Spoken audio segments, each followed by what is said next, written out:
ನಮ್ಮ ಮೆಟ್ರೋದಲ್ಲಿ ಇವತ್ತು ಅತ್ಯಂತ ಅಮಾನವೀಯ ಘಟನೆ ನಡೆದು ಹೋಯಿತು. ತಾನು ಹಾಕಿದ ಬಟ್ಟೆ ಕೊಳಕಾಗಿದೆ ಅನ್ನೋ ಕಾರಣಕ್ಕೆ ಬಿಎಂಆರ್ಸಿ ಸಿಬ್ಬಂದಿ ಆ ರೈತನನ್ನ ಹೊರಗೆ ಬಿಟ್ಕೊಳ್ಳುವಂತಹ ಕೆಲಸವನ್ನು ಮಾಡಲಿಲ್ಲ. ಅಂದ್ರೆ ಬಿಎಂಆರ್ಸಿ ಸಿಬ್ಬಂದಿ ಮೆಟ್ರೋ ಒಳಗೆ ಎಂಟ್ರಿ ಕೊಡೋದಕ್ಕೆ ಮುಂದಾಗಲಿಲ್ಲ. ಇದನ್ನ ಪ್ರಶ್ನೆ ಮಾಡಿತ್ತು ನಿಮ್ಮ ಪಬ್ಲಿಕ್ ಟಿವಿ.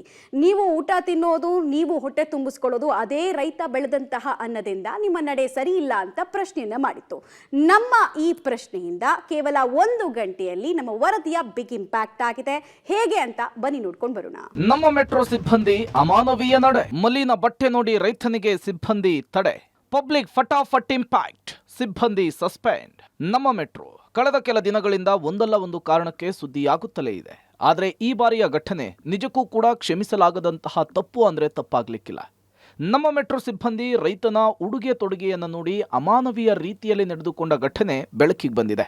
ಬಟ್ಟೆ ಸ್ವಚ್ಛವಾಗಿಲ್ಲ ಅಂಥೇಳಿ ರೈತನಿಗೆ ಮೆಟ್ರೋ ನಿಲ್ದಾಣದ ಒಳಗಡೆ ಬಿಡಲಿಕ್ಕೆ ನಿರಾಕರಿಸಿದೆ. ಹೌದು, ಈ ಘಟನೆ ನಡೆದಿರೋದು ಕಳೆದ ಶನಿವಾರ. ಬೆಂಗಳೂರಿನ ರಾಜಾಜಿನಗರ ಮೆಟ್ರೋ ಸ್ಟೇಷನ್ಗೆ ಮೆಜೆಸ್ಟಿಕ್ನಿಂದ ರೈತರೊಬ್ಬರು ಬಂದಿದ್ರು. ಮೆಟ್ರೋ ಸ್ಟೇಷನ್ ಅನ್ನ ಪ್ರವೇಶ ಮಾಡ್ತಾ ಇದ್ದಾಗಲೇ ಅಲ್ಲಿನ ಸಿಬ್ಬಂದಿ ರೈತನನ್ನ ಒಳಹೋಗದಂತೆ ತಡೆದಿದ್ದಾರೆ.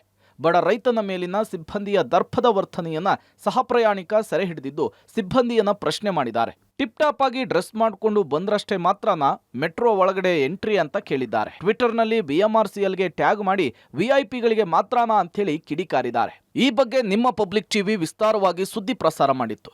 ಸುದ್ದಿ ಪ್ರಸಾರ ಮಾಡಿದ ಕೆಲವೇ ನಿಮಿಷಗಳಲ್ಲಿ ಸೆಕ್ಯೂರಿಟಿ ಸೂಪರ್ವೈಸರ್ ಅನ್ನ ಬಿಎಂಆರ್ಸಿಎಲ್ ವಜಾಗೊಳಿಸಿ ರೈತನಿಗೆ ಕ್ಷಮೆ ಕೋರಿದೆ. ಆಲ್ರೆಡಿ ಅದ್ರ ಬಗ್ಗೆ ನಾವು ತನಿಖೆ ಮಾಡಿ ನಾವು ಇನ್ಸಿಡೆಂಟ್ ನಡೆದಂಥ ಸಮಯದಲ್ಲಿ ಇದ್ದಂಥ ಸೆಕ್ಯೂರಿಟಿ ಸೂಪರನ್ನು ನಾವು ಟರ್ಮಿನೇಟ್ ಮಾಡಿದ್ದೀವಿ. ಅವ್ರಿಗೆ ಆಗಿರುವಂಥ ತೊಂದರೆಗೆ ನಾವು ಆಲ್ರೆಡಿ ಬಿಎಂಆರ್ಸಿಎಲ್ ಕಡೆಯಿಂದ ನಮ್ಮ ಕ್ಷಮೆನ ಕೇಳ್ತಾ ಇದ್ದೀವಿ. ಪ್ಯಾಸೆಂಜರ್ಗೆ ಆಗಿರುವಂಥ ತೊಂದರೆಗೆ ಅದೇ ಪ್ಯಾಸೆಂಜರ್ ಮತ್ತೆ ಏನಾರ ಟ್ರಾವೆಲ್ ಮಾಡಿದ್ರೆ ಅವ್ರಿಗೆ ಗುರುತಿಸಿ ಏನಾರ ಒಂದು ಅವ್ರ ಕಡೆಗೆ ನಾವು ಕ್ಷಮೆ ಮಾಡೋದು, ಇಲ್ಲ ಬೇರೆ ಅವ್ರಿಗೆ ಒಳ್ಳೇದು ಮಾಡುವಂಥದ್ದಾದರೆ ನಾವು ಮಾಡ್ತೀವಿ.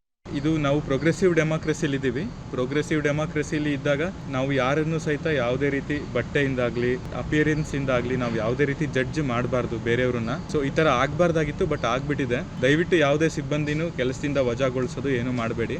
ಏನು ಮಾಡಬೇಕಾಗಿದೆ ಅಂತಂದರೆ ಅವ್ರಿಗೆ ಟ್ರೈನಿಂಗ್ ಕೊಟ್ಟು ಅಪ್ಗ್ರೇಡ್ ಮಾಡಬೇಕಾಗಿದೆ ಅಷ್ಟೇ. ದಯವಿಟ್ಟು ಅದನ್ನು ಮಾಡಿ.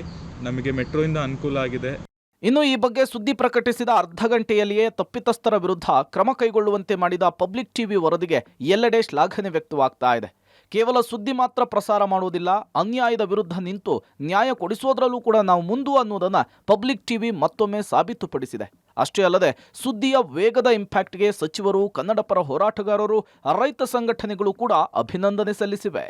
ಅನ್ನದಾತ ಈ ತರ ಏನು ಬಟ್ಟೆ ಮೇಲೆ ಒಳಗಡೆ ಬಿಡೋದು, ಮೆಟ್ರೋ ಒಳಗಡೆ ಆ ಮನಸ್ಥಿತಿ ಹೋಗ್ಬೇಕು. ಮೆಟ್ರೋ ಜನಸಾಮಾನ್ಯರ ಒಂದು ವೆಹಿಕಲ್. ಅದರಿಂದ ಯಾರು ಈ ತರ ಸಿಬ್ಬಂದಿ ಮಾಡಿದನೋ ಅವನ ಮೇಲೆ ಕೂಡಲೇ ಕ್ರಮ ತೆಗೆದುಕೊಳ್ಳಬೇಕು.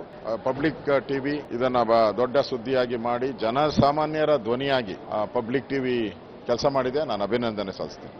ಅವನು ಒಳ್ಳೆ ಬಟ್ಟೆ ಹಾಕವನೇ, ಕೊಳೆ ಇದೆ, ಹರಿದೋಗಿದೆ, ಇದನ್ನೆಲ್ಲನೂ ನಮ್ಮ ಸಂಸ್ಕಾರ ಅಲ್ಲ. ಅವರವರ ಶಕ್ತಿ ಅನುಸಾರ ಅವರವ್ರ ಬಟ್ಟೆಯನ್ನು ಧರಿಸ್ತಾರೆ. ಅದು ಯಾರೇ ಅದು ತಡೆದಿದ್ರು ಅಧಿಕಾರಿಗಳ ಮೇಲೆ ಕ್ರಮ ಆಗಬೇಕು, ಅದು ತಪ್ಪು.